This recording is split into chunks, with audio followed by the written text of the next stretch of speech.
Ridgebacks are wild creatures. And infants, like this little lemon lover, well, they're also wild creatures. And recently, I've fielded a number of questions about why I don't seem to separate these animals at the zoo. These people have a point. There are a lot of photos and videos of unsafe baby and dog interactions online. Content where what's cute trumps what's safe and healthy. That's definitely not the case here. My goal is always to foster a positive relationship.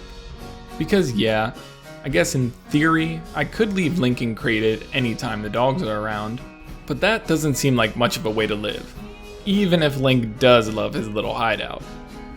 That's why I began training my dogs for this day long before Link ever showed up. From day one, we started removing any resource guarding behavior. We still practice daily to reward patience and deference. I can give and take antlers at will, and under close supervision, I allow Link to handle antlers too.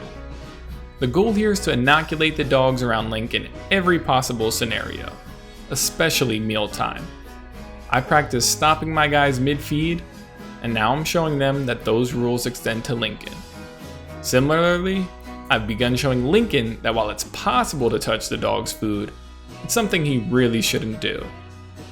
Having a slow bowl of his own turned out to be a fun way to let Link safely participate in meals, while learning to give the dogs their space. He's a little wiggle butt with energy each time, but he's getting better, and the dogs are doing awesome as well. And don't worry, Lincoln does get a treat in his bowl too.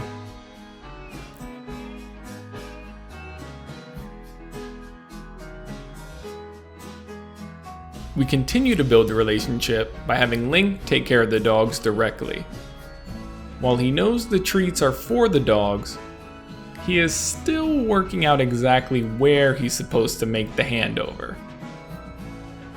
I got a kick out of his first guess, which was a good one, but I'm slowly helping him figure out that the math says 1 treat for each dog. Not 2 treats for one dog, or 2 treats for the other dog, or for that matter, 1 for one dog and 1 for Lincoln. And I don't always get it right. Here's an example of Penny accidentally knocking over Link and Zero scaring him with a big jump.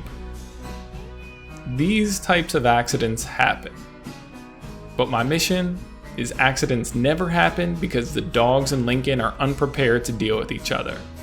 That's why I have dog treats stashed around the apartment like a crazy person. Every moment is a training moment for this crew, and I'm eager to reward all 3 for their efforts. Life is a shared one, so my responsibility is to teach the dogs and Lincoln the best way to share it, to teach them to live together as harmoniously as possible, even though there will undoubtedly be mix-ups along the way. I also like to think that maybe by raising Lincoln with dogs, the best parts of what they offer us might rub off on him.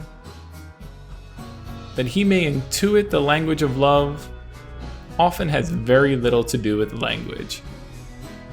Call it a hunch, but when Link tilts his head to mine and asks for a nuzzle, I have a feeling he's getting the message loud and clear.